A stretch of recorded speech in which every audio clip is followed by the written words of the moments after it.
Hello, on est de retour pour la partie 2 de visite des plantes médicinales du jardin, de nos jardins.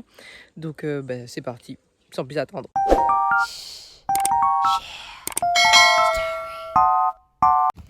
Alors, première plante que tout le monde reconnaît, je suppose, si vous avez déjà fait des assaisonnements, le bois d'Inde. Alors, le bois d'Inde est surtout utilisé chez nous, bien sûr, pour le boudin, pour les assaisonnements et autres, et les blaffes et compagnie, mais aussi dans le birom, c'est-à-dire la macération de feuilles de bois d'Inde avec du rhum, qui sert à se frictionner en fait quand en majorité on a soit un coup de froid, soit une grippe, mais aussi l'huile en fait essentielle qui est contenue dans la feuille de bois d'Inde est favorable à la pousse de cheveux. Bien sûr, comme d'habitude, je vous mets toutes les autres indicatifs pour le bois d'Inde qui sont quand même assez intéressants.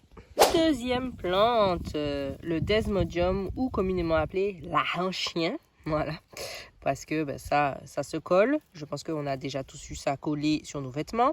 Voilà, mais c'est surtout la feuille en fait qui est utilisée.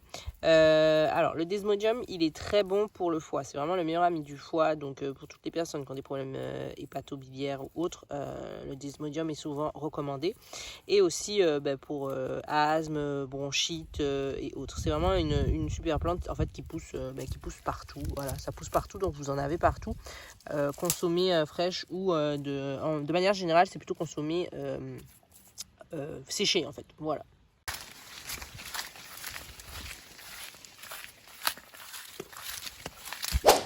Troisième plante, le bol d'eau en forme de bol.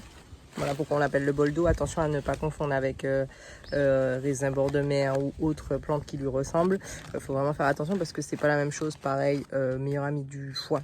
Si vous avez un foie fatigué, si vous avez abusé ou autre, feuille de bol d'eau en infusion, c'est génial. Voilà, je vous mets les autres prérogatives, mais il est vraiment plus connu pour diurétique et le foie. Voilà. Le caca béquet, la même famille du flamboyant, à ne pas confondre avec le glycéria. Vous voyez, les feuilles sont un petit peu plus fines et plus rondes. Alors ça, c'est bon pour si vous faites des bains. En fait, vous avez des problèmes au niveau des mangeaisons ou autres. Vous frictionnez avec ça dans le bain, en fait. Et c'est vraiment génial, en fait. Donc, si vous n'avez pas du cassia à la tasse sous la main, le caca béquet, fait aussi bien le travail. Numéro 5, notre très chère herbe grasse. Alors, il ne faut pas confondre, hein, il y en a plusieurs des herbes, mais c'est vraiment celle-là. En général, elle donne des fleurs bleues, donc si vous voulez la reconnaître. L'herbe grasse diurétique pour l'hypertension, la rétention urinaire, les fractures en cataplasme, mais aussi pour les cheveux, en fait, ça apporte douceur. Hydratation en fait, donc c'est vraiment sympa. Et pareil pour le jardin aussi dans votre purin. Voilà. On est parti sur notre 6e, le framboisin. Donc là, il est en fleurs, qui est le grand frère ou le petit frère du basilic. En fait, c'est la même famille, c'est juste un basilic sauvage. C'est pour ça que c'est ressemblant. Donc ça a les mêmes propriétés en fait qu'un basilic. Donc digestion, au niveau de tout en fait, hein. Voilà, comme le basilic. En plus de ça, les feuilles en fait ont une huile essentielle aussi pareil pour la peau, donc pour tout ce qui est les démangeaisons, et puis ça accélère aussi tout ce qui est cicatrisation et autres. Donc le framboisin est à avoir dans son jardin. Voilà. Ensuite, ici on a notre belle menthe glaciale. Donc la menthe glaciale qui est un super héménagogue, donc pour règles douloureuses ou même quand vous n'avez pas vos règles, vous n'avez pas encore vu vos règles, ça peut aider pour les provoquer. C'est super aussi pour les vermifuges, aussi si vous êtes juste malade, donc fièvre ou autre. C'est aussi très bon dans le jardin, donc et pour aussi vos animaux de compagnie si vous voulez les traiter contre les puces, même les acariens. C'est vraiment génial la menthe glaciale pour ça. Ensuite, notre magnifique pourpier. Donc oui, le pourpier est comestible. Vous pouvez le manger cru ou cuit. Il n'y a pas de souci pour ça. Le pourpier, c'est génial pour un apport en fer. Donc pour les gens aussi qui sont anémiés. C'est aussi très bon en fait comme un antioxydant, donc pour le vieillissement, pour réduire l'impact des radicaux libres. Franchement, le pourpier en général, il est aussi donné pour les gens qui font de l'hypertension. C'est vraiment une plante qui pousse vraiment facilement et qui est super intéressante à avoir dans son jardin. Voilà. Vous voyez, ça pousse partout. Et justement, à côté de ça, on a notre cher thym. Donc le thym, en général, nous, on le donne beaucoup aux poules, comme vous avez pu voir sur les vidéos destinées aux poules. Donc pareil, c'est un super antibactérien. Si vous avez une grippe ou une toux ou autre, ça aide énormément, aussi bien en externe qu'en interne. Franchement, le thym, c'est un aromate à avoir dans son jardin. Donc c'est entre guillemets aromate et plante médicinale, ça fait les deux. Donc voilà, puis ça se plaît bien au soleil. Donc c'est parfait pour les températures comme en Martinique. Alors là, on a notre absinthe. Qui est la sœur de l'armoise. Donc l'absinthe, nous on l'utilise vraiment pour tout ce qui est remontée gastrique, digestion difficile, troubles gastriques en fait en général. Pareil, elle est aussi vermifuge, donc si vous avez des vers ou autres, c'est intéressant. Contre la nausée, même si vous avez la grippe ou la fièvre aussi, ça aide. Comme d'habitude, je vous mets tout ça ici parce qu'elle en a énormément, tonique, etc. etc. Franchement, c'est une plante aussi superbe à avoir dans le jardin. On passe à la menthe. Regardez-moi cette belle menthe. La menthe aussi qui pousse et qui est envahissante quand même, donc faire attention. Alors la menthe, elle, parfait pour la digestion également. Elle est aussi diurétique. Elle aide aussi si vous avez la grippe, la mauvaise haleine bien sûr, puisque le menthol aide énormément. C'est pour ça qu'on retrouve dans les chewing-gums. Franchement, la menthe, elle est aussi bien utilisée pour l'homme que pour la poule. Comme je vous l'ai dit, on l'utilise pour rafraîchir. Donc voilà, c'est aussi une plante qui pousse assez facilement et qui est intéressante à avoir dans le jardin. Et qu'est-ce qu'on voit dans la menthe? On voit graines en bas-feuille. Voilà, donc là vous pouvez voir qu'il y a des petites graines, donc c'est pour ça qu'on l'appelle graine en bas-feuille. Il faut faire attention parce que vous avez deux types de graines en bas-feuille. Vous avez la rouge et vous avez, on va dire, la blanche. Donc celle-là ici, la rouge n'est pas utilisable en fait. Elle est même dangereuse, je pense. C'est vraiment la blanche, donc il faut faire attention.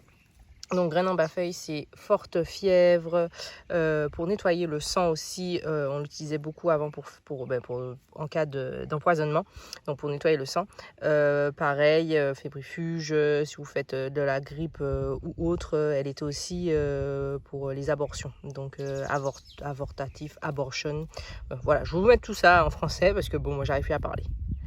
Ici, on a notre basilic. Donc là, c'est du basilic thym. Donc c'est pour ça qu'il est aussi gros. D'ailleurs, si vous voyez, il ressemble beaucoup au framboisin. Mais c'est une variété de basilic. En général, le basilic se reconnaît surtout par rapport à ses fleurs qui peuvent être différentes. Et à l'intérieur, il y a les graines. Bref. Donc le basilic, en général, comme on l'a dit, c'est pour la digestion, les maux de ventre, les ballonnements, etc. Le basilic thym, sa particularité ici, c'est qu'il a une espèce d'odeur camphrée. Il a un camphre à l'intérieur en plus, ce qui fait qu'il peut être en plus utilisé pour les problèmes respiratoires. Donc c'est vraiment parfait si vous avez de la toux ou bien si vous avez de l'asthme ou autre, ou vous vous sentez un petit peu engorgé. Une petite tisane de ça, ça peut vous aider.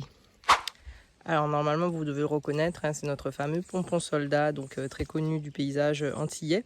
Donc ici c'est surtout les feuilles qui sont utilisées. Donc il faut savoir que le pompon soldat est diurétique, il est aussi tout ce qui est pour les fièvres et autres. Donc il soigne aussi bien l'asthme, le diabète, les parasitoses, donc tout ce qui est les problèmes au niveau intestinal, en tout cas. Voilà, vous l'avez compris. C'est aussi au niveau cutané, il s'utilise en interne comme en externe. Donc le pompon soldat, il est super aussi diurétique, donc tout ce qui est rétention d'eau, etc. C'est une plante aussi à utiliser. Alors là, on a une plante qu'on aime beaucoup ici, c'est la mélisse.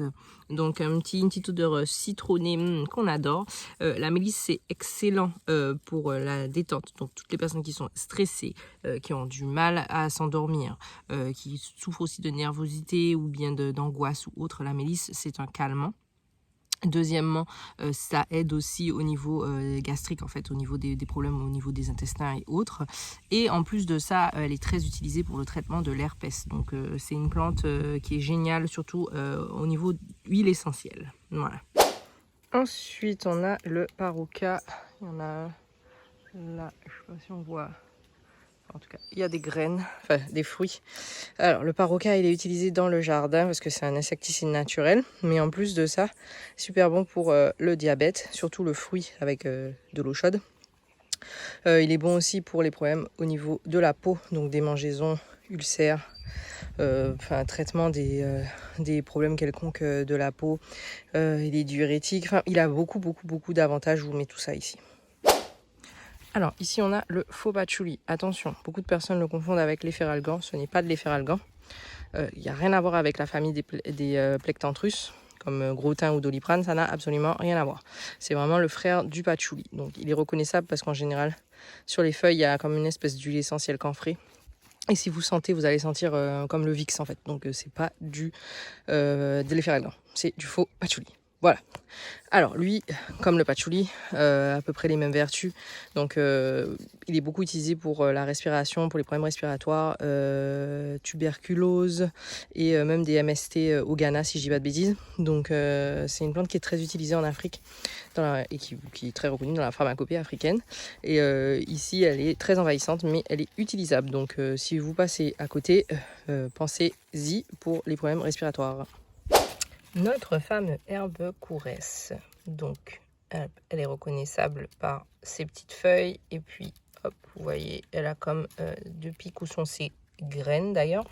Alors c'est surtout les jeunes feuilles qui sont mangeables en salade, donc elle est utilisée énormément pour l'hypertension. Donc il faut faire attention par contre si vous avez un traitement, hein, bien sûr toujours faire attention. Alors l'herbe couresse c'est aussi bon pour le mal de gorge. Voilà, elle est certifiée antibactérienne en fait, donc vous pouvez aussi l'utiliser si vous avez que ça soit des maux de dents ou des maux de gorge.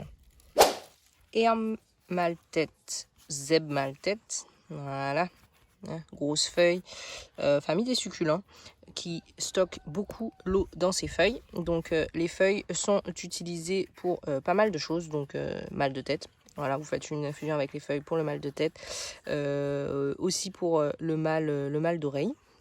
Donc on fait un petit peu chauffer la feuille et on extrait le jus et on le fait verser dans l'oreille en fait, donc pour les otites. Voilà, c'est une plante qui est beaucoup utilisée aux Antilles en fait et qui passe souvent comme mauvaise herbe, mais qui au contraire a beaucoup de propriétés. Voilà, je m'arrête là parce que comme d'habitude sinon c'est trop long. Je ne sais pas combien on en est, je vous mets ça ici. Voilà, le compte de plantes. Laissez-moi savoir si vous pensez qu'on en a encore plus, combien vous pensez qu'on en a, parce que je peux vous dire qu'il y en a encore. Et comme d'habitude, si vous avez aimé cette vidéo, un petit pouce, allez on like la vidéo, ça va nous donner la force. Et puis si quelqu'un a besoin de voir cette vidéo, partagez. La cagnotte est toujours en ligne. Et puis comme d'habitude, on se retrouve la prochaine fois pour la partie 3.